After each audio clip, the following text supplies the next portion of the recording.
Babita Nangia. Today we will discuss chapter complex number of class 11th. So let's start the chapter. Chapter is complex number. Complex number. Okay. तो student आपको पता होना चाहिए कि complex number होता क्या है. कॉम्प्लेक्स नंबर में हम इमेजिनरी नंबर्स के बारे में पढ़ेंगे. अब ये इमेजिनरी नंबर्स क्या होते हैं? आपने 9th क्लास में 10th क्लास में स्क्वायर रूट्स पढ़े हैं. जैसे अगर हम बोलते हैं 25, तो 25 का स्क्वायर रूट क्या होता है? 5 होता है. 16 का स्क्वायर रूट क्या होता है? 4 होता है. लेकिन अगर आता है -16, तो हम इसको ऐसे लिख के छोड़ देते हैं और क्या बोल देते हैं? अनरियल नंबर, कि ये रियल नंबर नहीं है. तो जब ये अनरियल नंबर है तो इसका मतलब क्या है? ये है इमेजिनरी नंबर. क्या है ये? Imaginary number. अब ये इमेजिनरी नंबर होता क्या है? देखो, तो आपको रूट ऑफ -1 को हम आई से शो करते हैं. और आई क्या होता है? आयोटा. आई को हम क्या, इस सिंबल को हम क्या रीड करते हैं? आयोटा. तो इसका मतलब आप इसके प्लेस पे क्या लिख सकते हैं? आप इसके प्लेस पे लिख सकते हैं 4 आयोटा. तो 4 आयोटा आपका क्या है? एक इमेजिनरी नंबर. मतलब आयोटा एक इमेजिनरी है, तो ये इमेजिनरी का कोफिशिएंट है 4. तो अब अगर मैं इसमें स्क्वायरिंग बोथ साइड कर दूं तो मेरे पास आयोटा स्क्वायर की वैल्यू क्या मिलेगी? -1. अगर मैं इसमें अगेन स्क्वायरिंग बोथ साइड कर दूं तो मुझे आयोटा टू दी पावर 4 की वैल्यू क्या मिलेगी? +1. तो स्टूडेंट आपको ये क्लियर है कि आयोटा क्या होता है? रूट ऑफ -1 को हम आयोटा बोलते हैं. ठीक है. और आयोटा स्क्वायर की वैल्यू -1 होती है और आयोटा टू दी पावर 4 की वैल्यू +1 होती है. अच्छा बच्चों, अगर हमें फाइंड करना हो आयोटा स्क्वायर तो वो हम कैसे फाइंड करेंगे? अगर हमें फाइंड करना हो आयोटा क्यूब तो वो हम कैसे फाइंड करेंगे?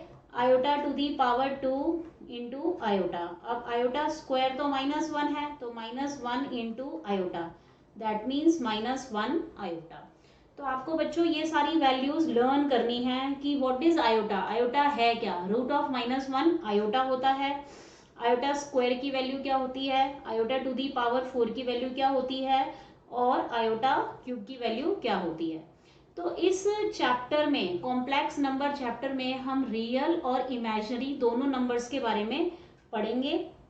अब जो कॉम्प्लेक्स नंबर होता है उसको हम z से शो करते हैं. ठीक है, z से शो करते हैं. और कॉम्प्लेक्स नंबर मतलब जो z है वो किसका कॉम्बिनेशन है? वो है रियल और इमेजिनरी का कॉम्बिनेशन. तो इसमें ए क्या है? ए है इसका रियल पार्ट. और ये क्या है? ये है इसका इमेजिनरी पार्ट. ठीक है बच्चों. तो कॉम्प्लेक्स नंबर हो गया z a plus iota b. मतलब इसमें रियल भी होता है, इमेजिनरी भी होता है. तो जो कॉम्प्लेक्स नंबर है वो रियल और इमेजिनरी के कॉम्बिनेशन से मिलके बना होता है. ठीक है. तो कॉम्प्लेक्स नंबर चैप्टर में हम इसी टाइप के नंबर्स के बारे में स्टडी करेंगे कि कैसे इन नंबर्स के साथ डील किया जाता है. ठीक है. तो सबसे पहले बच्चों आपके लिए ये कॉन्सेप्ट बहुत इंपॉर्टेंट है कि आयोटा क्या होता है, आयोटा स्क्वायर कितनी वैल्यू होती है, आयोटा टू दी पावर 4 की वैल्यू क्या है और आयोटा क्यूब की वैल्यू क्या है. आपको ये वैल्यूज अच्छे से पता होनी चाहिए, टिप्स पे होनी चाहिए, क्योंकि इनसे रिलेटेड काफ़ी सारे क्वेश्चंस आएंगे. तो मैं आपके साथ एक दो एग्जांपल डिस्कस करती हूँ कि कैसे हम इसके साथ डील करते हैं. तो write down the question. Evaluate. आपका फर्स्ट है -√100. This is the first question. Second is -√25 -√16. ठीक है. Third part is iota to the power 39 and fourth part is iota to the power -27. These are the 4 questions. और हम ये one by one discuss करते हैं कि कैसे हम इमेजिनरी नंबर से डील करते हैं. तो देखिए बच्चों, पहले हम फर्स्ट क्वेश्चन कर रहे हैं. अब फर्स्ट क्वेश्चन आपके पास क्या है? Root of -100. तो आप रूट ऑफ -100 को कैसे स्प्लिट कर सकते हैं? आप इसको रूट ऑफ -1 इंटू 100 लिख सकते हैं। अब आपको 100 का स्क्वायर रूट तो पता ही है, तो 100 का स्क्वायर रूट क्या है? 10 है। अब आपके पास क्या लेफ्ट हो गया? Root of -1। और अभी अभी मैंने आपको बताया है कि रूट ऑफ -1 को हम क्या बोलते हैं? आयोटा। यानी कि रूट -100 की वैल्यू क्या आई है? 10 आयोटा। ठीक है बच्चों, चलो आगे मूव करते हैं। नेक्स्ट है हमारा root of -25 minus root of -16। ठीक है बेटा, तो सेम वही कॉन्सेप्ट है जो हमने ऊपर फॉलो किया है कि आप -25 को कैसे लिख सकते हैं? 25 into root 25 into -1 within root. तो ये आपके पास क्या रिजल्ट आएगा? 5 आयोटा। और वो कैसे आएगा वो मैं ऑलरेडी आपको एक्सप्लेन कर चुकी हूँ। फिर -√16 आपको क्या देगा? 4 आयोटा। तो जब आप 5 आयोटा में से 4 आयोटा माइनस कर देंगे तो आपके पास रिजल्ट क्या आ जाएगा बेटा? 1 आयोटा। क्लियर है आपको? चलिए अब हम थर्ड पार्ट पर आते हैं। आपको किसकी वैल्यू फाइंड करनी है? Iota to the power 39। अब इतनी बड़ी वैल्यू हम कैसे फाइंड करेंगे? क्योंकि हमें तो आयोटा की वैल्यू पता है, आयोटा स्क्वायर की वैल्यू पता है, आयोटा क्यूब पता है और आयोटा टू दी पावर 4 पता है। तो इस टाइप के क्वेश्चंस को कैसे करते हैं? इसके लिए जो भी पावर आपको दे रखी है, ठीक है, ध्यान से सुनना, जो भी पावर दे रखी है आप उसको 4 से डिवाइड कर लो। ठीक है, आपने 4 से डिवाइड कर दिया तो आपके पास रिमाइंडर कितना आ रहा है? 3। अब आप इसको स्प्लिट करो। आयोटा टू दी पावर 39 को आप कैसे स्प्लिट करेंगे? Iota to the power 4 multiplied by क्या लिखना है आपको? जो आपके पास कोशंट आया है, और इनटू में आयोटा टू दी पावर क्या लिखना है आपको? रिमाइंडर। ठीक है बेटा, तो iota to the power 4 quotient, तो देखो बेटा कोशंट कितना आया है? 9। और रिमाइंडर कितना आया है? 3। अब आप पूछोगे ऐसे क्यों लिखा हमने?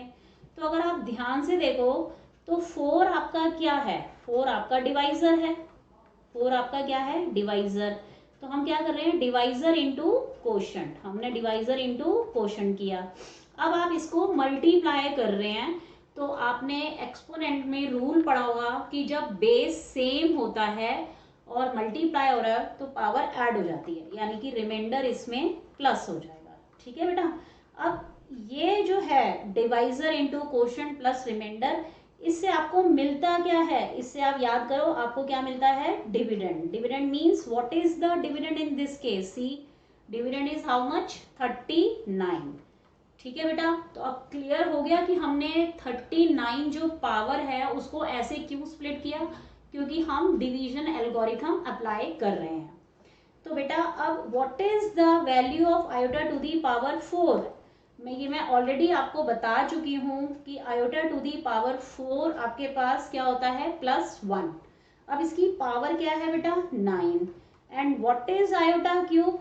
आयोटा क्यूब है -1 आयोटा। तो देखो बेटे 1 की पावर तो आप कितनी भी लिखो 1 ही रहता है, तो फाइनली आंसर कितना आया? -1 आयोटा।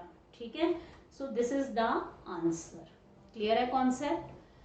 तो इसी कॉन्सेप्ट को यूज करते हुए हम फोर्थ पार्ट पे मूव करते हैं। तो हमारा जो फोर्थ पार्ट है वो क्या है? Iota to the power -27। तो बेटा सबसे पहला स्टेप, आप पावर को पॉजिटिव बनाओ, और पावर को पॉजिटिव बनाने के लिए आपको बेस का क्या करना पड़ेगा? रेसिप्रोकल। ओके, अब सेम स्टेप्स हैं कि आप पहले लिखो आयोटा टू दी पावर 4 और 27 को बेटा आप 4 से डिवाइड कर दो। ठीक है, तो 6 24 एंड रिमाइंडर इज 3। ठीक है, तो अब यहाँ आप लिखेंगे 6 और यहाँ आप लिखेंगे 3। So what is the answer? 1 to the power 6 और आयोटा क्यूब क्या होता है? -1 आयोटा। अब ये हमारे पास फाइनली क्या आया? -1 आयोटा। अब आप एक बात याद रखना कि आयोटा को कभी भी हमें डिनोमिनेटर में नहीं लिखना। मतलब अगर डिनोमिनेटर में आयोटा आ जाता है तो आप उसको रैशनलाइज करेंगे। ठीक, तो आपने इसको रैशनलाइज कर दिया, रैशनलाइज करके आपको क्या मिल जाएगा? minus 1 iota divided by iota square. So what is the value of iota square? Iota square is -1. तो फाइनली आपको आंसर क्या मिला? आपको आंसर मिला 1 आयोटा. ठीक है बेटा, तो आप इसी ट्रिक को फॉलो करो और उसके अकॉर्डिंग जितने भी क्वेश्चंस हैं आप सॉल्व कर सकते हैं. ठीक है बेटा, अब हम सीखेंगे एडिशन. आप हेडिंग डाल लो बेटा, addition of two complex numbers. Two complex numbers. अब हम दो कॉम्प्लेक्स नंबर्स को कैसे ऐड करते हैं? जैसे आपको एक कॉम्प्लेक्स नंबर दे रखा है और वो है a1 प्लस आयोटा b1, और एक दूसरा आपको कॉम्प्लेक्स नंबर दे रखा है, वो दे रखा है a2 प्लस आयोटा b2. तो अब आप क्या करो, दोनों कॉम्प्लेक्स नंबर को आपको प्लस करना है. ठीक है, तो अब बेटा प्लस करने की ट्रिक क्या होती है कि दोनों के रियल पार्ट्स ऐड हो जाएंगे. तो इनके रियल पार्ट्स क्या हैं बच्चों? a1 और a2. इनके रियल पार्ट्स ऐड हो जाएंगे और इमेजिनरी पार्ट्स सेपरेटली ऐड होंगे. यानी कि if you take iota common तो b1 प्लस b2, मतलब रियल में रियल ऐड करना है और इमेजिनरी में इमेजिनरी ऐड करना है. ठीक है, अब हम आगे बढ़ते हैं. सब्ट्रैक्शन, तो मैं आपको इसी में ही सब्ट्रैक्शन का कॉन्सेप्ट करवा देती हूँ क्योंकि सेम है. एडिशन और सब्ट्रैक्शन दोनों कॉन्सेप्ट सेम है. तो अगर आपको बेटा सब्ट्रैक्ट करना है, अगर आपको क्या करना है सब्ट्रैक्ट, तो कुछ नहीं है, बस बीच में माइनस का साइन लग जाएगा. ठीक है, बीच में माइनस का, देखो माइनस का साइन कहाँ अप्लाई होगा, ध्यान से देखो मैं आपको बताती हूँ. माइनस का साइन यहाँ अप्लाई होगा एक तो, और एक साइन यहाँ अप्लाई होगा. ठीक है बेटा, तो अब हम किसी एग्जाम्पल के थ्रू इसको समझने की कोशिश करते हैं. तो लेट Z1 आपको दे रखा है 5 प्लस 3 आयोटा, ये फर्स्ट कॉम्प्लेक्स नंबर है. और Z2 आपको दे रखा है -8 प्लस 2 आयोटा. ठीक है बेटा, तो अब हमें पहले क्या फाइंड करना है? Z1 plus Z2. हमें Z1 प्लस Z2 करना है. तो मैंने आपको क्या बताया है, Z1 प्लस Z2 के लिए रियल पार्ट में आप रियल पार्ट ऐड करोगे, मतलब 5 में आप -8 को प्लस करोगे और इमेजिनरी में आप इमेजिनरी ऐड करोगे, मतलब 3 में आप 2 ऐड करोगे. तो बच्चे ये क्या बन जाएगा? -3 प्लस 5 आयोटा. तो ये हमने क्या फाइंड किया है? Z1 plus Z2. हमने दोनों कॉम्प्लेक्स नंबर को प्लस किया है. ठीक है, आगे मूव करें. अब इसी एग्जाम्पल के थ्रू हम सब्ट्रैक्शन सीखते हैं. तो Z1 और Z2 को सब्ट्रैक्ट करना है. तो आपका पहले आप Z1 लिखो माइनस आप Z2 लिखो. अब बेटा क्या करना है, अब मैंने आपको अभी ऊपर बताया है कि रियल में से रियल को आप सब्ट्रैक्ट करो, मतलब 5 में से आप -8 को सब्ट्रैक्ट करो. ठीक, फिर आप प्लस का साइन अप्लाई करो और इमेजिनरी में से आप इमेजिनरी को सब्ट्रैक्ट करेंगे, मतलब 3 में से आप 2 को सब्ट्रैक्ट करेंगे. देखो हमने यही सीखा था ना कि रियल में से रियल को सब्ट्रैक्ट करना है, फिर प्लस का साइन अप्लाई करना है, इमेजिनरी में से आप इमेजिनरी को सब्ट्रैक्ट करेंगे. तो बेटा ये कितना आएगा? 13 प्लस 1 आयोटा. तो ये हमने क्या फाइंड किया है? Z1 minus Z2. ठीक है, तो अच्छे से आप ये देख लो, समझ लो, और अगर आपको कोई भी डाउट है तो आप मुझे व्हाट्सएप कर सकते हैं. ठीक है, ये आप अच्छे से देख लो, रिवाइज कर लो. अब हम मूव करते हैं नेक्स्ट कॉन्सेप्ट पे. तो हमारा नेक्स्ट कॉन्सेप्ट है multiplication. Multiplication of complex numbers. अब हम देखेंगे कि कॉम्प्लेक्स नंबर्स को हम कैसे मल्टीप्लाई करते हैं. तो चलिए देखते हैं. Z1 आपको दे रखा है A1 plus iota B1.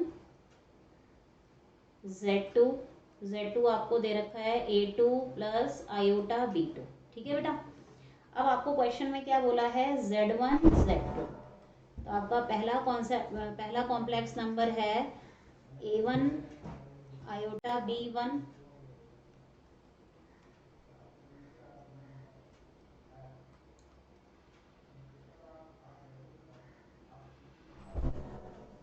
Iota B1 multiplied by A2 plus iota B2। ठीक है बच्चे, तो अब इसको मल्टीप्लाई कैसे करते हैं, वही वैसे ही मल्टीप्लाई करना है जैसे आप दो एल्जेब्रिक एक्सप्रेशन को मल्टीप्लाई करते थे। तो कैसे लिखेंगे, सबसे पहले आप A1 लिखेंगे, मतलब फर्स्ट ब्रैकेट का first number multiplied by second bracket, फिर आप लिखेंगे iota B2 iota B1 multiplied by second bracket. ठीक है बच्चे, तो चलिए मल्टीप्लाई करते हैं, तो आपको रिजल्ट क्या मिलेगा, A1 A2 plus A1 B2 iota plus A2 B1 iota plus B1 B2 iota square. ठीक है, तो अब हमें आयोटा स्क्वायर तो पता ही होता है ना कि आयोटा स्क्वायर क्या होता है।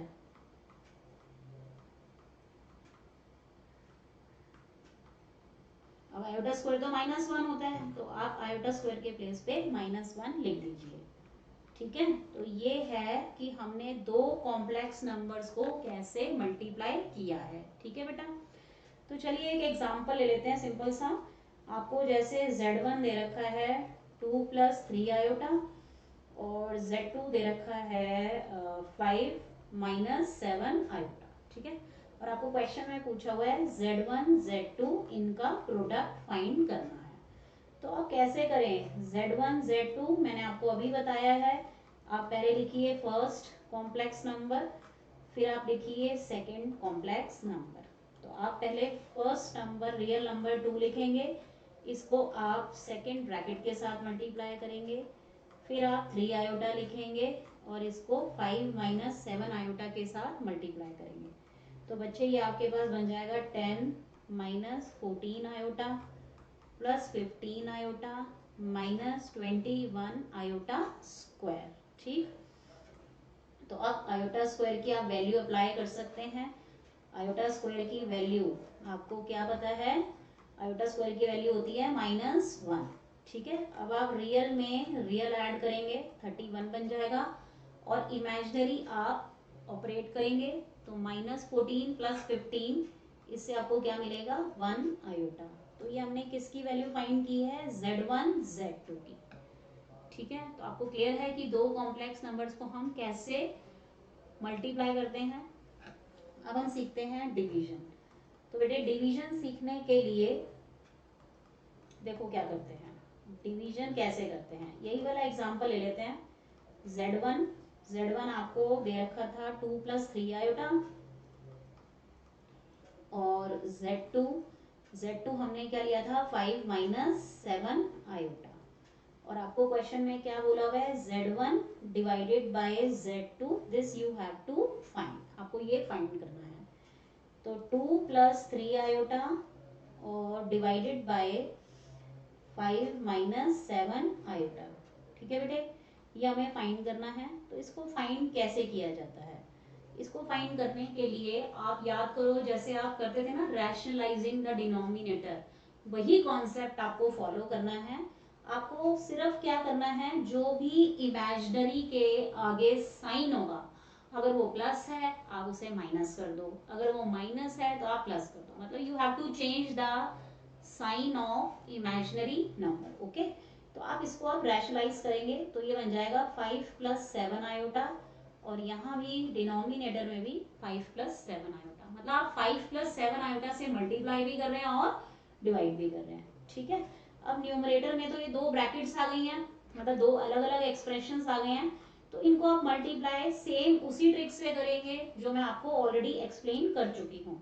तो पहले आप 2 लेंगे, 2 को इन दोनों नंबर्स के साथ मल्टीप्लाई करेंगे। ठीक है, फिर आप 3 आयोटा लेंगे और इसको भी आप दोनों नंबर्स के साथ मल्टीप्लाई कर देंगे। ओके, तो अब डिनोमिनेटर में क्या होगा, डिनोमिनेटर में अगर आप ध्यान से ऑब्जर्व करें तो कौन सी आइडेंटिटी अप्लाई हो रही है, a - b a + b, that means a² - b², ये वाली आइडेंटिटी अप्लाई हो रही है। तो a² - b स्क्वायर। ठीक है बच्चे, अब आयोटा स्क्वायर की वैल्यू अगर आप पुट करते हो तो कितना हो जाएगा, 10 plus 14 iota plus 15 iota minus 21, और डिनोमिनेटर में कितना हो जाएगा 25 माइनस 49 आयोटा स्क्वायर। ठीक है बच्चे, तो अब इसमें रियल वैल्यूज आपके पास जो आई हैं आप उनको आपस में ऑपरेट कर दो, तो यू विल गेट -11, और इमेजिनरी पार्ट्स को आप प्लस कर दो तो 29 आयोटा, और यहाँ पे भी अगर आप आयोटा स्क्वायर की वैल्यू -1 पुट करते हैं तो ये प्लस हो जाएगा, तो आप इसको प्लस कर सकते हैं। तो ये बच्चे हमारा क्या है, Z1 डिवाइडेड बाय Z2। ठीक है, तो आज हमने क्या क्या डिस्कस किया, आज हमने डिस्कस किया कि कॉम्प्लेक्स नंबर होता क्या है। ठीक है, complex number is the combination of real and imaginary parts. फिर हमने इमेजिनरी वैल्यू क्या होती है उसको डिस्कस किया, आयोटा की वैल्यू क्या होती है, आयोटा स्क्वायर क्या होता है, आयोटा क्यूब क्या होता है, आयोटा टू दी पावर 4 क्या होता है, और हमने सीखी कि अगर आपको दो कॉम्प्लेक्स नंबर दे रखे हैं तो आप उनको कैसे ऑपरेट करेंगे, मतलब आप कैसे उनको प्लस करेंगे, माइनस, मल्टीप्लाई एंड डिवीजन। तो हमने ये सब बेसिक सीखा है कॉम्प्लेक्स नंबर के बारे में। बाकी हम नेक्स्ट वीडियो में डिस्कस करते हैं। Thank you.